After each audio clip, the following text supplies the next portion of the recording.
Local programming on KRWG made possible in part by viewers like you. Thank you. This is KRWG, TV, radio, online, news that matters. Now, across the Mesilla Valley and the borderland, the stories that shape our community. From the KRWG Broadcast Center at New Mexico State University, this is Newsmakers. Up front this week, the New Mexico Legislative Education Study Committee recently met to evaluate the performance of online charter schools. And as Michael Hernandez explains, the report card is unsatisfactory. Virtual charter schools are supposed to provide students with an online education equivalent to what they would receive at a physical school. But recent findings presented to the Legislative Education Study Committee show that hasn't been the case in New Mexico. Committee members met at Centennial High School to evaluate state virtual charter school performance. National Association of Charter School Authorizers Policy Director Veronica Brooks-Wee says, unfortunately, online charters in New Mexico and nationwide are not where they need to be academically. Both in math and reading, across most demographics, children in virtual charter schools are not performing as highly as they would in traditional charter schools or traditional public schools. Full-time virtual charter school students have 180 fewer days of learning in math and 72 fewer days of learning in reading. That's according to a committee presentation by the National Alliance for Public Charter Schools. It cites students across the board have weaker academic growth in full-time virtual charter schools than in traditional public schools, where students stay for an average of 2 years. Committee Chair Senator Mimi Stewart says she's very concerned with the low academic performance at virtual charters. The performance of our students in the virtual charter schools is not acceptable. It's hundreds and hundreds of students that are not learning, and yet we're paying for that education. A joint report by the Legislative Education Study Committee and Legislative Finance Committee says virtual charter schools served more than 2,000 New Mexico students in fiscal year 2017. The state's 3 virtual charter schools that year paid $7.5 million, or half of their total funding, to 2 for-profit out-of-state companies. Stewart says that's unfair. You know, it's kind of like the public schools have been hoodwinked by this because they're mostly run by 2 major for-profit companies that have wormed their way into the public school funding formulas by opening up these virtual online charters. They haven't been around very long, and their track record is dismal in almost every state. Dismal. After 2 straight failing grades, the Public Education Commission voted in December not to renew the state's largest online virtual charter, New Mexico Connections Academy. Brooks-Wee says the school's closure in June shows the state is holding virtual charters accountable. I think the good news, though, is that because they were closed, right, because they're being held accountable for those poor performance results, we know that the system is actually working here, right? What we want to see is that charter schools are doing right by kids and getting them to a higher performance level. And when that's not happening, they shouldn't be allowed to continue. Despite their poor performance, Brooks-Wee says some students choose to learn online rather than in person for many reasons. She says for students who are ill, bullied, or athletes, taking classes online is a practical option. I think that the students who benefit the most from virtual charter school education are those who have someone in the home to really make sure that they're staying on progress. Highly motivated students with highly motivated and involved leaders, whether that be a parent or a guardian, those are the students that we see who do the best in virtual charter education. Democratic State Senator Bill Soules says he's concerned students who learn exclusively online are missing out not just on an education, but also other life experiences. that loses a lot of what our public schools truly are about, which is learning to get along with other people from different backgrounds and cultures. Many of the soft skills that you learn in school don't have to do with the actual academics of math and other places. And when we've got virtual schools that aren't giving the academics that are promised, and the students aren't getting the social emotional, those aren't schools we ought to continue to support. Education officials recommended to the board that states should only allow authorizers with statewide or regional chartering authority to oversee full-time charter schools and only enroll students from within their districts. They also recommended states should limit enrollment based on academic performance. Dr. Lisa Grover is Senior Director of State Policy and Advocacy at the National Alliance for Public Charter Schools. Grover says she'd like to see full-time virtual charters take more action to raise student performance. As school reform advocates, I believe it's incumbent upon us to learn what we can and make improvements and continue to move forward. Because at the end of the day, I've said this for years, this is not a bookstore. We're not selling books. We're not selling dresses. We are educating young people, and that is a privilege. And using what we know works, I think it's incumbent upon all of us as taxpayers and as parents and concerned citizens. Stewart says the committee plans to write a new statute to regulate virtual charter schools and present a bill to the House and Senate Education Committees in January. For KRWG, I'm Michael Hernandez.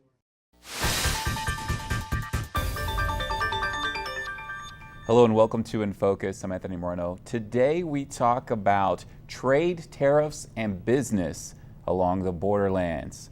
Our guest is Jerry Pacheco. He is president of the Border Industrial Association, also executive director of the International Business Accelerator, and Mr. Pacheco writes a column for the Albuquerque Journal titled Business Across the Border. Thank you so much for joining us. Thank you, Anthony. Always a pleasure. Now, I want to start off with some good news.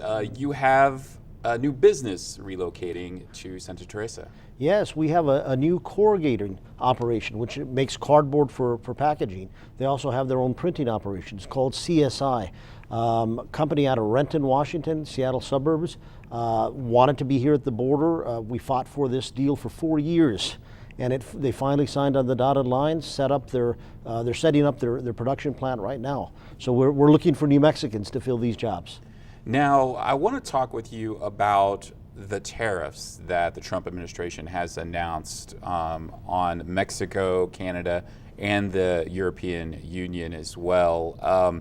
You have wrote that you are very concerned about these tariffs and how they may impact business along the border and across the world.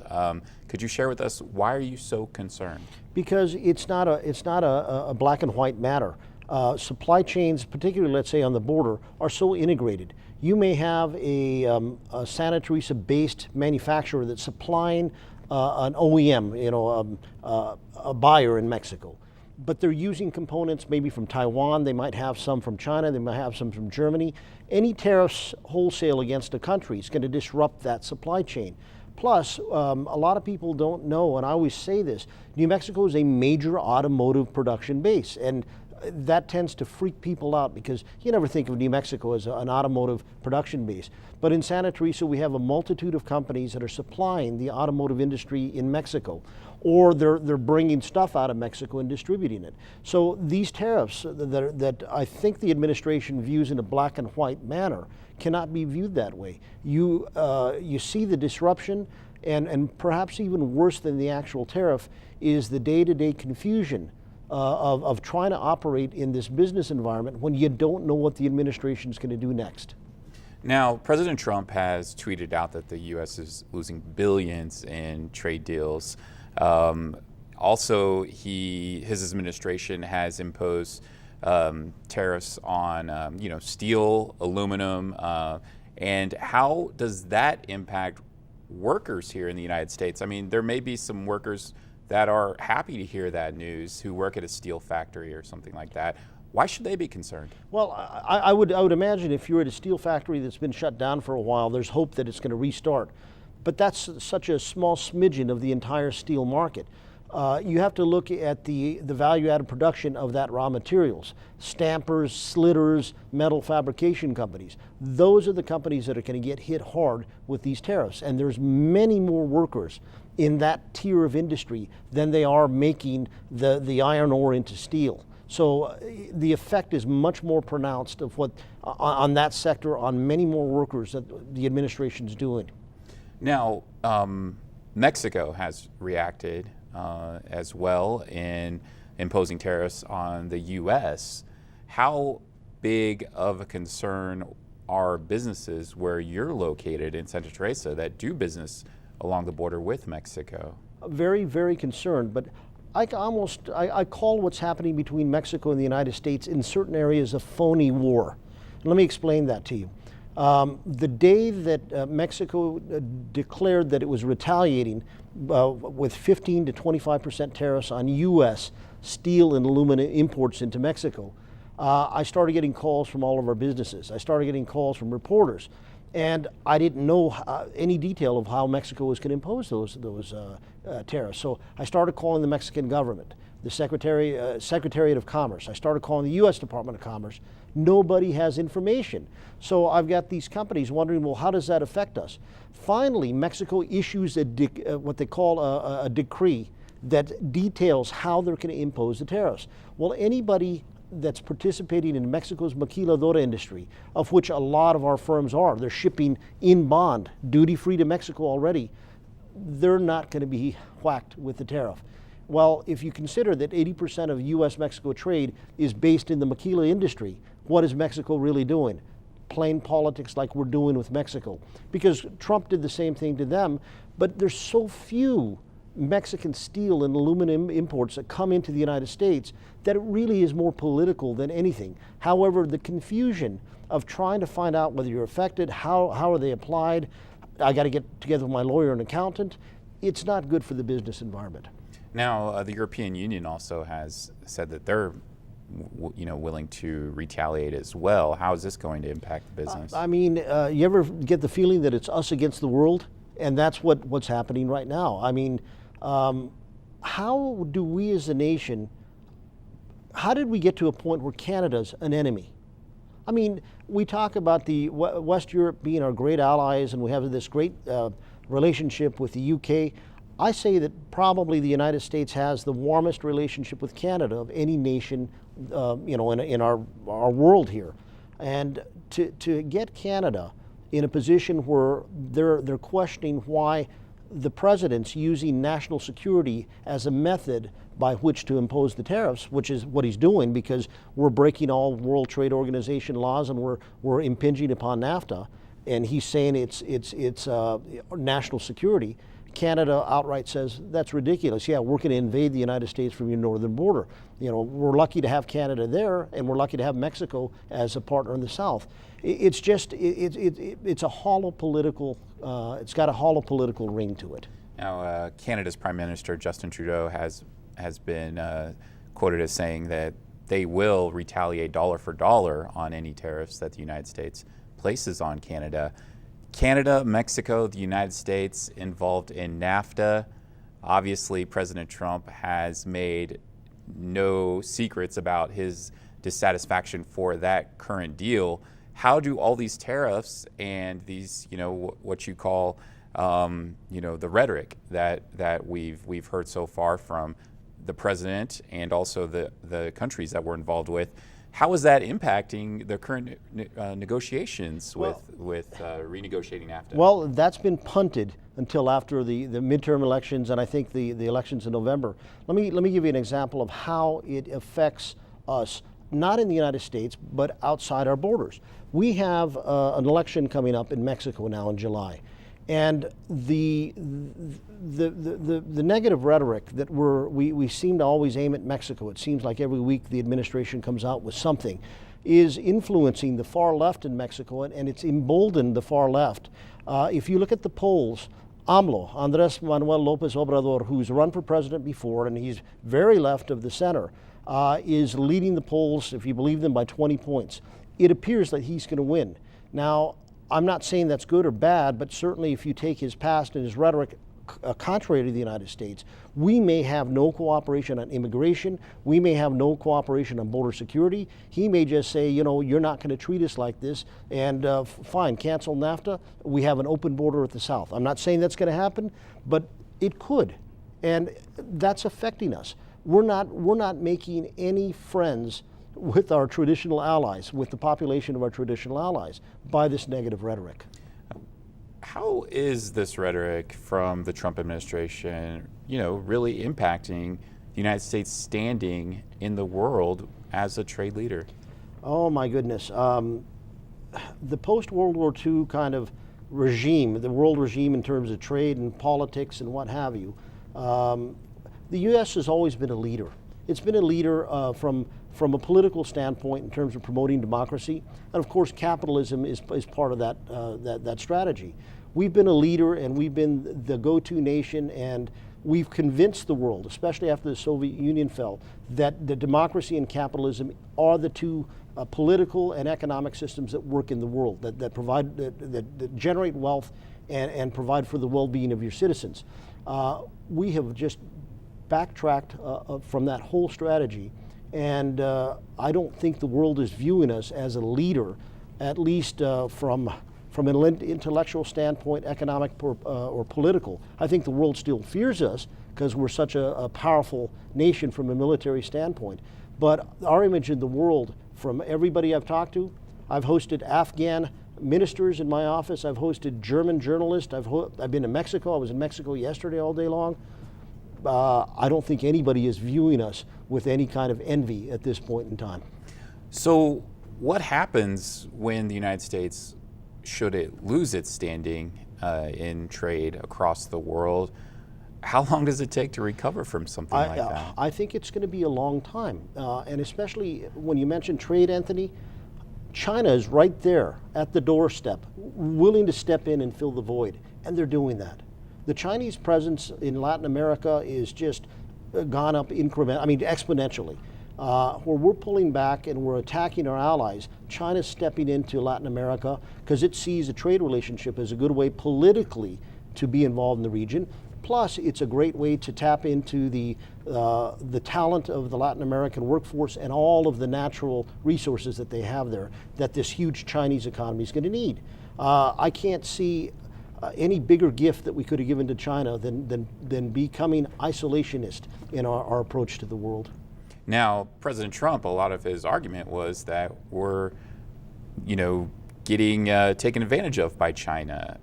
How true is that? And do you see that the president's actions are they doing China a favor when it comes to trade? With any nation, any kind of bilateral relationship you have in trade, there's going to be honest sectors, there's going to be cheaters, and China certainly has been one of the biggest cheaters in the world in terms of stealing intellectual property from U.S. companies, being heavy-handed in the way they deal with the manipulation of their currency. All of that is true, okay? And I would support the Trump administration in bringing China to the negotiation table to take care of that. But wholesale tariffs, when you consider that Apple is manufacturing, the president, I understand, carries an Apple cell phone. That was not built in Wisconsin. That was built in China. That's U.S. technology, partial U.S. components, but those components come from all over the world. And when the finished product comes in, we're going to slap a tariff on a product like that. We're actually tariffing ourselves in a sense. And I'm not sure that's going to result in any widespread move by U.S. companies that have established themselves overseas to come back. But it really is just, right now you've almost got to be a nuclear physicist to understand how the tariffs are affecting this company, that company. The world is based on supply chains that are so integrated. And like with Mexico, our relationship with China is the same way. We've got Foxconn from Taiwan using Chinese components, U.S. components to make Dell computers. So you slap a tariff on that coming from Mexico. If 40% of that computer is New Mexican, or not New Mexican, but United States, I'm saying New Mexico because I'm biased to Santa Teresa, but if they're coming from the United States, we're actually slapping tariffs on our own companies. And the end result of all this is you and I pay more for that iPhone, and you and I pay more for that Dell computer. Now, you mentioned that you have to be super educated to really break down how the tariffs are really making an impact on each level. But how do you tell the person in the general public who doesn't really have much of an idea, how do you get them to really understand what's happening right now? What do you tell them? It's very difficult to explain if you don't understand supply chains. And the irony of it all is this: that person who is struggling, that person who is earning a minimum wage job or under $10 an hour, whatever it is, that has a family, and they go out and they live paycheck to paycheck, by slapping the tariffs onto China, okay, Chinese goods coming to the United States, who shops more at the Family Dollar store? Who shops more at the Dollar General? It's these people that are struggling every day. And all of a sudden that stuff goes up. I was in Mexico yesterday, for example. We're bringing this big art show to Silver City, and we're helping Western New Mexico with that show. Front page of the paper. Many items in Mexico, like Washington apples and U.S. produce, have tripled in price. And now that opens up the rest of the world, particularly countries like Brazil, to step in and say, well, we got apples, we've got this, we've got soybeans, we've got sorghum, and you see it on the street. It's very pronounced effect in Mexico. That's going to be filled in, that void, by other countries of the world that step in. But for that struggling person, they need to understand that they're at the tip of the spear in terms of getting affected by these tariffs. All right, well, we unfortunately are out of time, but we are going to continue this conversation.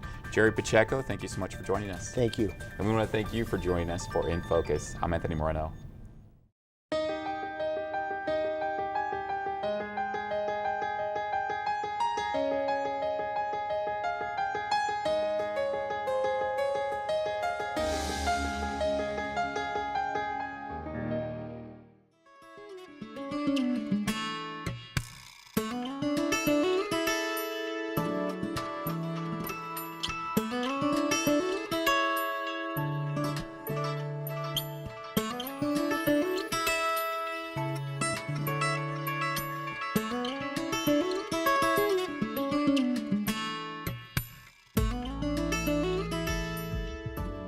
I was a member of the Las Cruces Downtown Partnership for 10 years, trying to get Main Street opened. And one of the things that I had suggested to get people down here was to put a mural. I have the blank canvas. I threw it out there like 4 years ago. DLCP actually contacted me to see if I could help out with the mural. They'd organized the funding and working with Instacopy. So at that point, logistically, I worked on getting scaffolding and designing the mural. Well, I know that the board of directors wanted a postcard-themed mural, so I immediately did a bunch of research on, the type of mural that other cities feature. The DLCP board had the subject that they wanted in it, so they wanted Pistol Pete or something that referenced NMSU, and they wanted St. Genevieve Church. So we made sure that we included that, and then other than that, it was just kind of design principles. Anahi and Aaron helped project it, and then we painted it together. Tina had a really cool idea already mocked up. Aaron and I just kind of, threw some of our ideas in there, and it just became like this. It was like a back and forth collaboration.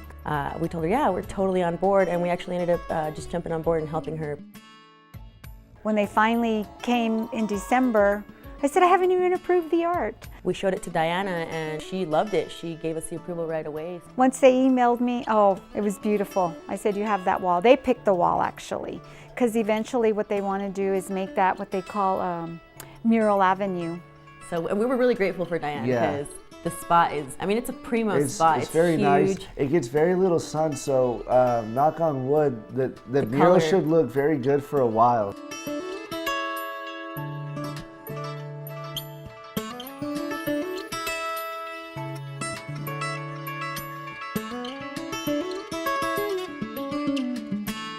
I think it's beautiful. I like what they did within the letters, where they incorporated the Rio Grande Theater, they incorporated the chili, just little images that represents Las Cruces, which I think is fabulous. We had the Parks and Rec volunteers. When they showed up, Tina had come up with the idea that we give each one of them a letter, and inside of each letter was a specific design. Images. They ran with it. It was cold. Some of them didn't Yeah. have jackets. So then we had the kids for 2 days, 2 hours at a time. They did a great job. They're troopers. We had a catering company from across the street, a catered affair. It wasn't like one person just always was painting one thing. Yeah, exactly. You know, it was like everybody was helping to pitch in, even the kids. So obviously our inspiration was, we wanted to bring forward the best parts of Las Cruces. The iconic stuff. Yes, exactly. So we had A Mountain. Yeah, A Mountain, just we stuff got that the was Aggie, iconically Las Cruces. We kind of wanted to incorporate all of New Mexico also, not just specifically Las Cruces. We have the Roadrunner, our state bird. We just wanted to kind of really incorporate as much of our town, home state, to make it feel like home in an image, basically. One image.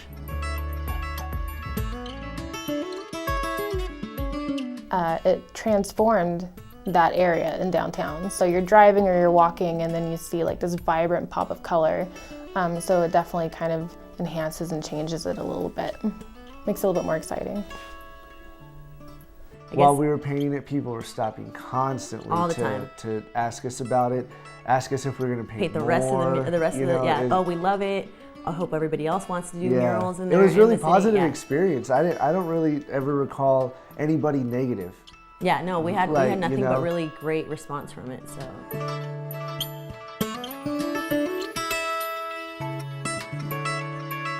I know a lot of people that just from this event in itself have like talked about maybe having like a mural alleyway or continuing the mural. So as far as I know, there's no plans yet, but that conversation has definitely started.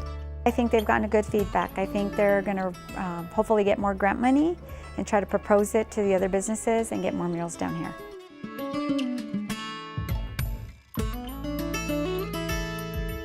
The entire design is something that I'm pretty proud of, but I think one element that is pretty special is the quail at the end of Las Cruces. We actually did have one lady, when we were painting, she came in and she told us, you guys are missing quail. That's a great idea. So Tina, she was the one that actually painted the little quail by herself. Yeah. It was really, really cool. It was like the last night, and we're like, yeah, let's do it. Go for it, dude. Just paint those quails. And they're awesome. They look cool, and it was a great additive. You know, it's like something for everybody. Yeah. I hope we come back to being Main Street what it used to be. There's a lot of great things happening in downtown Las Cruces. This is where it's happening.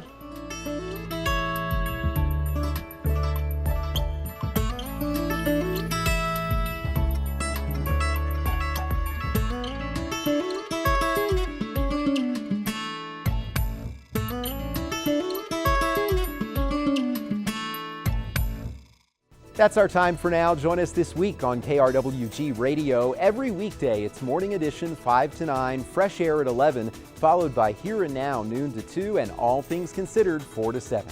KRWG News is always online at krwg.org, and we'd love to hear from you. Email us with your story ideas and video submissions. The address is feedback@nmsu.edu. For all of us at KRWG News, I'm Fred Martino. Have a great week. We'll see you next time on Newsmakers.